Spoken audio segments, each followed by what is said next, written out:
So what if the truth is you're not where you want to be because you're not doing what you're supposed to do? This was something that I had to face in myself. I'm not where I'm supposed to be because I'm not doing what I'm supposed to do.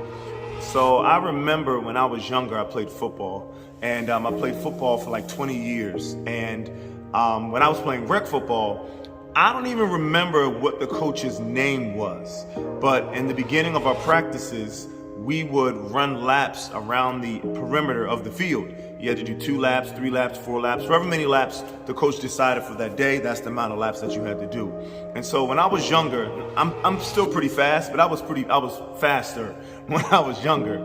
And most of the time I won running around the outside perimeter of the field for our warm-ups.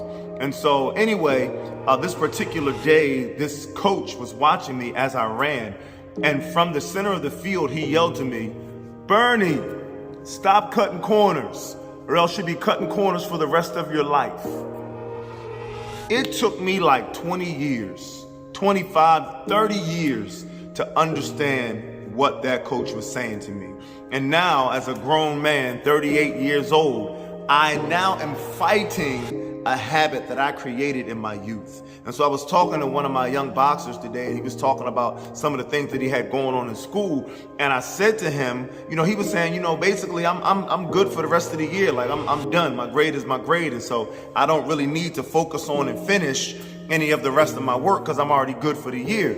And I said to him, and I heard my coach saying, "Bernie, don't cut corners, because if you cut corners now, you'll be cutting corners the rest of your life."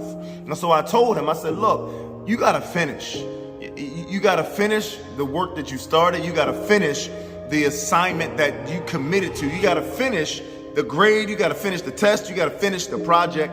You got to finish." Could you imagine if the house you were in right now, if the building that you're in right now, or the car that you're driving right now, or the bus that you're on right now, or the bike that you're riding right now, if the engineer of that building, bus, bike, car, train, plane, whatever, cut corners? Could you imagine if they cut every corner in the process of completing that project? That thing would fall apart. You'll be riding and the wheels will come off. You'll be flying and the wings will fly off. You'll be in the building and the building will fall to the ground. So if you don't want the engineer or the contractor of the buildings that you pay for, the cars that you drive, the buses and the planes and the trains that you ride in, if you don't want that person to cut corners in the completion of that project, why would you cut corners in the completion or in the projects that you have in your life?